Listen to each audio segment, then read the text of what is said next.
ሰላም የዛሬ ቪዲዮዬ ቀለል ያለ ቁርስ እንዴት እንደምናዘጋጅ ነው። ነትስ እና ሲዶችን ለሆርሞናል ባላንስ እንዲሁም ለዌት ሎስ እንዴት መጠቀም እንችላለን የሚል ጥያቄ ጠይቃችሁ ነበረ። በመጀመሪያ ወተት ቦሎቹ ላይ እንደዚህ እናስቀምጣለን። ለ4 ቀን ለ5 ቀን አንዴ ሰርተን ማስቀመጥ እንችላለን። ቺያ ሲድ እናደርጋለን ሁሉም ላይ ምንፈልገውን ያህል ቺያ ሲድ ካደረገን በኋላ ኦትስ ስፕራውት ያደረገ ኦርጋኒክ ኦትስ ነው። ሳታበዙ ትንሽ ታደርጋላችሁ። ወይም ደግሞ ግራኖላ የሃኒ ግራኖላ ስኳር የሌለው እሱ መጠቀም ትችላላችሁ። ይሄኛው ግን ምንም ሃኒም ሹገርም የለውም። ስፕራውት ያደረገ ኦትስ ነው የተጠቀምኩት። ከዛ በኋላ እንዲሁም የተለያዩ ነትሶችን መጠቀም ትችላላችሁ። ሲድሶችንም እንደዛው።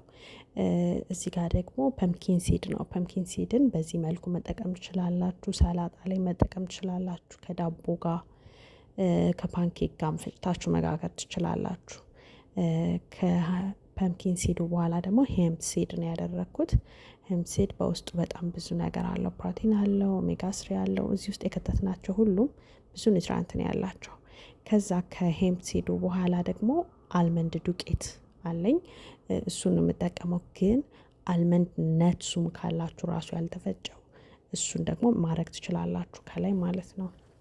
ከዛ ከላይ ዮገርት ነው ያደረኩት። ይሄንን እንደዚህ አድርጌ አስቀምጠዋለሁኝ ፍሪጅ ውስጥ ማለት ነው። እንደዚህ ቁርስ ሬዲ ሳይሆን ሲቀር በሚርበን ጊዜ ወይ ቸኩለን ወደ ስራ በምንሄድ ጊዜ የተለያየ ሌላ ነገሮች ማንፈልጋቸውን ነገሮች እንድንበላ እንገደዳለን።